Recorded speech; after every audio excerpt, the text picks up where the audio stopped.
Ok. Alors, nous allons voir, Bezrat Hashem, aujourd'hui, le concept de Yehush Bigzela. Le concept de Yehush Bigzela. C'est-à-dire quelqu'un qui a volé, et suite au vol qu'il a fait, le propriétaire de l'objet a été mitiesh. Ça, il a renoncé, il s'est dit, malasot. Oui, c'est un gros souci, mais c'est pas grave. Il fréquente les Breslev depuis quelque temps, c'est ça qui fait que En Yehush Ba'olam Klal. Voilà. Il y a Yehush dans la Torah. Voilà, ça. Pas dans la vie d'un homme, il ne faut pas de Yehush, mais il y a Yehush dans la Torah. Je ne fais pas Yehush, c'est quoi? Je ne fais pas Yehush. Bon, ça on discutera d'un autre côté. Ok, M. Cohen. Pour l'instant, il y a Yehush, c'est un concept très présent dans Masechet Baba Kama et Masechet Baba Metzia. Ceci étant, donc, un homme qui vole un objet et le propriétaire donc est mitiesh. Alors, est-ce qu'il doit restituer l'objet le jour où il devra rendre cet objet? Il doit le restituer l'objet lui-même, ou bien il doit restituer uniquement sa valeur? Est-ce qu'il a le devoir de restituer l'objet même ou sa valeur? On sait qu'un gazlan, qu'un ganav, au moment où il vole, il a deux options qui s'imposent à lui. La première, c'est restituer l'objet quand c'est possible, ou bien quand ça n'est plus possible, parce que l'objet a été consommé, perdu ou autre, il a le devoir de payer, de rembourser donc la valeur de l'objet. Imaginons qu'il a volé et il est connaît Béchinouille, par exemple. Il a volé une planche et il en a fait une belle table. C'est chinouille. Maintenant, c'est autre chose. Or, la Torah impose la restitution de l'objet volé que lorsqu'il est comme il l'a volé. En l'état, comme il était au moment du vol. S'il a changé, chinouille connaît. Il y a marqué Ve'eshiv et Gzela Asher Gazal. On sait que Gzela, c'est Asher Gazal. On a besoin de préciser Gzela. Tu sais pourquoi il est Gzela? Parce qu'il a volé. On a besoin de dire Gzela Asher Gazal. C'est une redondance. On ne comprend pas. A priori, il faut comprendre pour Asher Gazal. Chazal vient nous dire Ve'eshiv et Gzela Asher Gazal. Comme il l'a volé. Asher Gazal. Il doit la restituer si elle est Ken chez Gazal Yarzir. Iblav Ken chez Gazal Yarzir. Parce que chez lui, il connaît. Ça, c'est pas shoot. Donc, au moment où il a volé, par exemple, donc cette planche, il en a fait une table, il a volé de la laine, il en a fait un habit, un vêtement. Tout ça, c'est fait qu'il les connaît. Et donc, il ne doit pas restituer l'objet, mais il doit restituer, bien entendu, sans aucun doute, la valeur de l'objet. Maintenant, ça, c'est dans Chinouille. Chez là, est-ce que Yehush aussi, c'est le même principe que Chinouille? Est-ce que dans Yehush, on va dire que si le propriétaire est mitiesh, alors il connaît l'objet. Et s'il connaît l'objet, il doit restituer que sa valeur. Ça, c'est le doute. Où on a vu le concept de Yehush dans la Torah, où on a vu que ça existe un Yehush. Qui dit ça, Yehush? C'est quoi? D'où ça sort Yehush? D'où ça sort Yehush? C'est à moi l'objet ou c'est pas à moi? C'est à moi. Bon, alors quoi? Maintenant, parce que j'ai fait Yehush, alors quoi? Alors quoi? Alors, on a vu ce concept dans Aveda. Dans Aveda, c'est quoi? On sait que quelqu'un qui a perdu un objet, et il y a quelqu'un qui le trouve après Yehush, il a été mitiesh, n'est-ce pas? D'où je sais qu'il a trouvé après Yehush. Par exemple, il a trouvé un billet. Adam Asui le mashmesh bekiso bechol shah. Chazal estime que quelqu'un il s'assure de ne pas avoir perdu. Donc il est mitiesh, et donc certainement qu'il a trouvé après Yehush. Quand il a trouvé après Yehush, le din est que il connaît ce billet. Ce billet dorénavant est à lui. D'où ça sort ça? Ce billet est propriété privée. Il était en tout cas. Parce qu'il a perdu et il a été mitiesh de le rechercher. Donc, parce qu'il n'a pas de siman, ou bien même s'il y a un siman, dans des endroits où il n'y a aucune raison. Quelqu'un qui trouve un porte-monnaie avec inscrit dessus Monsieur Lévy. Monsieur Lévy sur les Champs-Élysées. Ok, sur les Champs-Élysées. Monsieur Lévy, c'est un juif. Il a marqué le nom, numéro de téléphone, adresse, tout ce que vous voulez. Meïkar Adin, est-ce qu'il doit le restituer à M. Lévy ou pas? Oui. Il a marqué le nom. Alors la halakha, elle... Oui, mais il m'a tiré pendant juif, ils ont le numéro de téléphone. La réponse est que quelqu'un sur les Champs-Élysées, il est mitièche. En France, si vous perdez quelque chose... Je termine. En France, si vous perdez quelque chose, vous avez très peu de chances de le retrouver. En Eretz Israël, c'est pas le cas. En Eretz Israël, c'est pas le cas. J'ai vu plus d'une fois... Il a même dans une chouna juive en France. Quelle chouna juive? Quelle chouna juive vous connaissez en France? Le collège. Quel sarcelle? Quel sarcelle? Vous avez pris le meilleur exemple. Le meilleur exemple. Vous allez connaître le collège. Je ne connais pas. Il faut que Rov Yehudim, c'est autre chose. Mais il faut que ce soit des Rov Yehudim sérieux, effectivement. C'est chazak. Chaque téléphone, voilà, peut-être il va. Alors, je répète, mais la personne est mitièche, elle est mitièche, même si à son nom, elle sait que c'est fini. Elle sait que c'est fini. Elle sait que c'est fini. Ne jouez pas, vous êtes sur le jeu Champs-Élysées, je ne vous souhaite pas de perdre. Vous perdez quelque chose, pensez à autre chose. Direct. Il n'y a presque pas de chance, presque aucune chance. Ceci étant, on est Israël, c'est pas comme ça. J'ai vu plus d'une fois de mes propres yeux dans le bus. Quelqu'un il a trouvé un porte-monnaie, ma mâche avec des billets, mais pas un peu de billets. Tout de suite, il regarde la carte, il se renseigne où c'est il appelle, direct. Il dit j'ai trouvé ton truc. Direct, il n'y a pas, même pas, regarde, c'est en Eretz Israël, la Shavat Aveda, c'est... Donc il n'y a pas de Yehush, il n'y a pas de Yehush. Donc tout le Yisod, il est Yehush. Mais où c'est marqué ce din-là de Yehush? Où c'est marqué? D'où ça sort? Pourquoi tu peux prendre pour toi? C'est pas toi? Lui, il était mitièche. Alors, s'il était mitièche, tu le possèdes. Ça veut dire il peut être conné. Comment tu peux être conné? Quel rapport avec Yehush? Alors vraisemblablement, il y a un chidouche, où c'est marqué ce concept de Yehush dans la Torah. Il y a marqué que on a le devoir de rendre, il y a une Mishnah qui nous dit qu'on a le devoir de rendre que ça ressemble à Simla, avec des Simanim et des Tov'im. Ma Simla, sheyesh la Simanim yesh la Tov'im, il y a un chiyuv de Hashavat Aveida. Simla, donc c'est un vêtement qui a des caractéristiques singulières, et donc il y a un Siman, il y a donc quelqu'un qui revendique cette Simla, mais sinon, on n'a pas besoin de rendre la chose. En la Simanim et la Tov'im, tu peux la prendre pour toi. Ça, c'est un concept qui est marqué dans Aveida. C'est là. Donc la Gemara cherche, et donc la Gemara elle rapporte ici une marloquette entre Rabba et Rav Yosef. Rabba et Rav Yosef ne sont pas toujours d'accord. On a Abaye et Rava, on a Rabba et Rav Yosef, entre autres. À Rabba et Rav Yosef, Rabba dit que Yehush connaît. Donc on sait que ça existe dans Aveda, c'est un concept que la Torah a révélé dans Aveda, elle ne l'a pas révélé dans Gzela.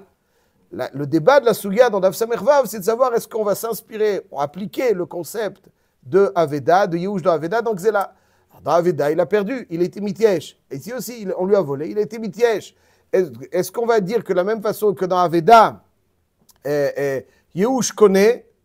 Alors ici aussi, Yehush connaît, dans Gzela, Yehush connaît, Mazim Shane, Yehush, c'est le même état d'esprit qui anime le propriétaire et qui fait que quelqu'un qui a trouvé, ou là en l'occurrence qui a volé, puisque finalement elle n'est plus dans les mains de propriétaire, elle était mitièche, peut-être il va être connaît, ou bien non, tu peux pas, Gzela c'est Chalouk de Aveda. Rabba, je dis très rapidement, Rabba il dit que Yehush Vada il connaît. Il dit peut-être que c'est des Horaïta, comme Aveda, on va s'en inspirer, ou bien peut-être que c'est des Rabbanan, c'est-à-dire Bidoraïta il n'est pas connu, parce que Beisourat Aliyade, on y revient tout de suite, et bien il y a Takanat Hashavim. Il y a Takanat Hashavim, c'est-à-dire pour encourager le voleur à restituer la valeur de l'objet. Alors il dit, mais ça c'est la première éventualité. Rav Yosef il dit non. Yehush eno kone begzela. Et la halakha, elle est comme ça, que Yehush eno kone begzela. En Yehush kone begzela. Même si le balabait, il était mitièche, ça change strictement rien, tu restitues l'objet. Bon. Maintenant, essayons d'approfondir un tout petit peu ce qui a marqué ici. Quel connaît, ça va dans tous les sens. Des Roïta, des Rabbanan, pas du tout. Qu'est-ce que c'est quoi? Il y a Yehush dans Aveda ou il n'y a pas Yehush dans Aveda? Bon, alors qu'est-ce qui ferait que dans Aveda, oui, et dans Gzela, non? Ça, c'est pour lui donner une petite claque. Qu'est-ce que ça veut dire? Ma ketapo, ma vente. Dans Aveda, ça marche. Pourquoi dans Gzela, ça ne marche pas? Alors, la Gemara elle-même, elle dit que dans Aveda, Beiterat aliyade. Mais dans Gzela, Beisurat aliyade. Mais quand même, il y a un doute. Alors, c'est quoi le concept de Isurat aliyade? On le retrouve, ce concept, tout d'abord, dans Aveda. Explication. Très, très simple. Imaginons que quelqu'un trouve un objet perdu à 9 h du matin et que on estime que le Balabaït est Mityaesh à 10 h du matin. Est-ce que cette personne qui a trouvé l'objet à 9 h du matin peut acquérir l'objet à 10 h du matin après le Yehush du propriétaire? On a déjà que oui pour acheter pour Aveda. Pour Aveda. Alors voilà, faites bien attention. Il est impératif dans Aveda, pour pouvoir acquérir un objet perdu, que celui qui veut posséder l'objet Sois sûr. trouve l'objet, le prenne chez lui, le saisisse, après le Yehush du propriétaire. C'est un fondamental de Ilchot Haïjot. On ne sait pas. Et ce qu'on appelle Yehush Elomidat, dans lequel l'Echlekou Abaye Verava, et c'est pour ça qu'il faut une estimation. Dans l'argent, il y a une estimation. Si on sait qu'il n'a pas été mityesh, là, l'achal est comme Abaye que Yehush Elomidat, là, avec Yehush. La Yehush Elomidat, ce n'est pas un Yehush. Donc, si quelqu'un a trouvé un objet avant le Yehush, on n'est pas sûr qu'il l'a fait après le Yehush, normalement, il ne possède pas, à part dans des cas comme on va faire aujourd'hui. Un peu les gazelles. Non, c'est pas un gazlan. Lui, il a pris. Attendez une seconde, juste. Le téléphone, il n'a pas le droit d'appeler. Le numéro de téléphone, il y a Yehush, il n'y a pas Yehush. Le numéro de téléphone. Pour plomber. Pourquoi je ne l'appelle pas? S'il était mityesh, il est mityesh. S'il est mityesh, il est mityesh. S'il n'est pas mityesh, il n'est pas mityesh. Donc, je répète ce qu'on dit. Je répète avec votre permission. Donc, il a quoi? C'est quoi encore une fois? Il est impératif dans Aveda pour être connu grâce au Yehush que le Yehush précède la saisie de l'objet. Si le Yehush suit la saisie de l'objet, je ne suis pas connu. Moi qui ai trouvé l'objet, je ne suis pas connu. Pourquoi? Ça change quoi? Et dans la Gemara, ça s'appelle Beisura Ataleyade. C'est comme ça dans la Gemara, dans Esret Bamtia Chafalef Hamoud Bet, ça s'appelle Beisura Ataleyade. Donc on sait que dans Aveda, Isura Ataleyade bloque le Yehush. Est-ce qu'il y a Beisura Ataleyade plus grand que Gazlan? Il n'y a pas. Alors quel est le tzad que dans Gazlan tu connais? Ouais. Et bien, c'est un tzad. C'est un tzad et que la Gemara elle dit que Aveda tu vas être connu parce que Betera Taliyade, évidemment, donc ça parle que il a trouvé avant le Yehush et Gazlan c'est sur Taliyade. Mais quel est le tzad? Rabbi il a un tzad que Gizela va être connu. Comment c'est possible? Si déjà dans Aveda Beisura Taliyade tu n'es pas connu, or toi tu veux t'inspirer Gzela de Aveda, mais d'Aveda elle-même, Beisura Taliyade, c'est pas connu. La réponse est claire, nette, limpide. C'est une grosse sougia, on va dire une réponse du Ramban, qui est importante de savoir. Le Sod, il est comme ça. Pourquoi? C'est assez marqué dans la Gemara que si j'ai pris la Aveda avant que le Baalim il est mityesh, je ne peux pas être connu. Pourquoi? Dès qu'il est mityesh, je connais. Où est le problème? Avant Yehush. Avant Yehush, si je si ça, j'ai pas fait. Bah là, je ne sais pas qui c'est. Alors on parle de même un objet qui n'a pas de siman. Il n'y a pas d'objet. Le gars, il ne s'est même pas encore rendu compte qu'il a perdu. Moi, je trouve un objet Enbo Siman. Et le propriétaire ne sait pas encore. J'estime que le propriétaire n'est pas encore. Il a le numéro de téléphone, c'est Siman. Enbo Siman. Il a marqué. Enbo Siman.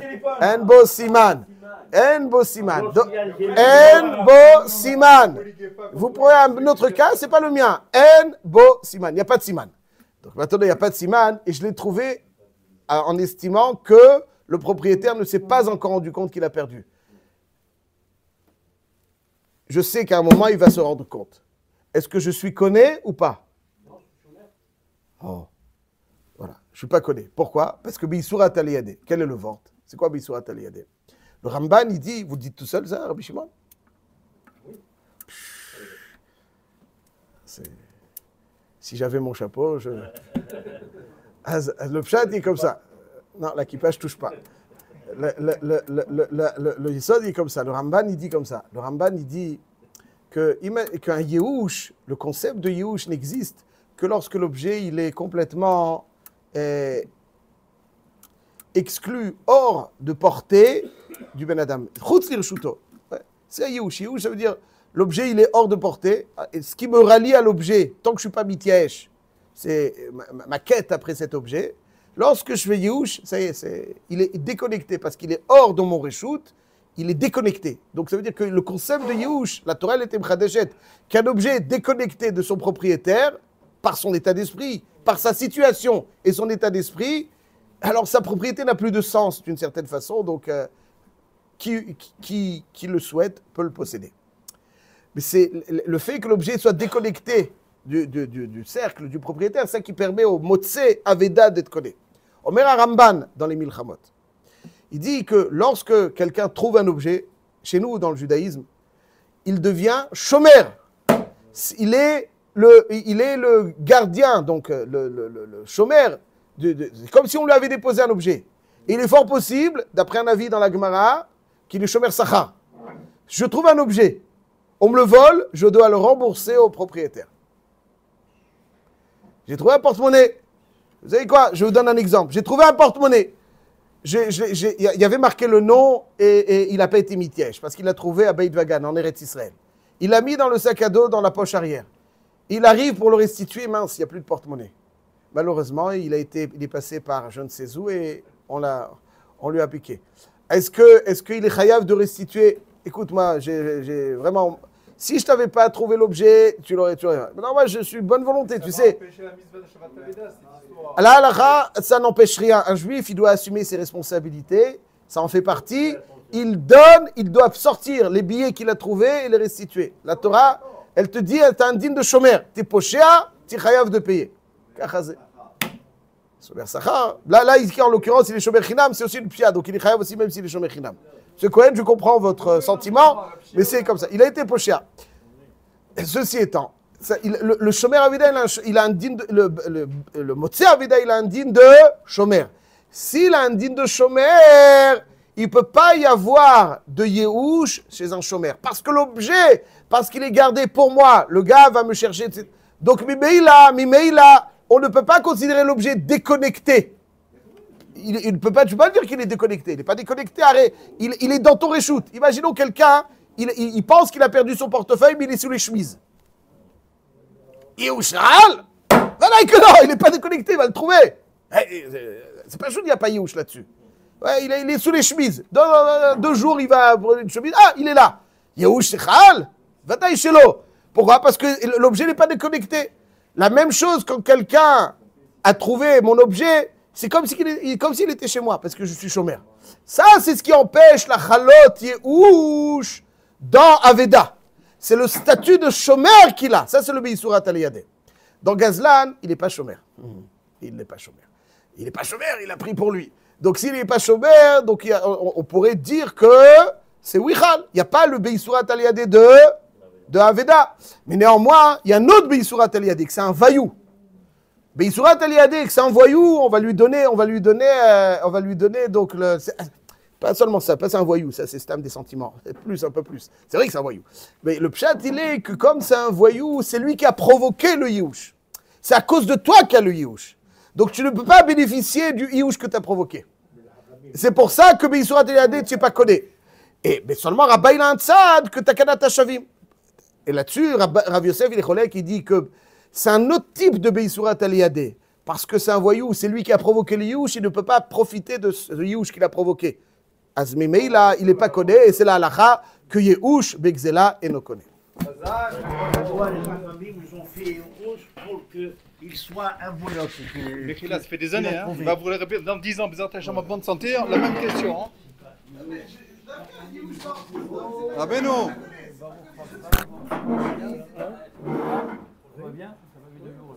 Il est là, il est là. Il a raté les croissants hier et avant-hier. Moi j'étais aider les agriculteurs. T'as accueilli quoi? J'ai rien payé, j'ai dit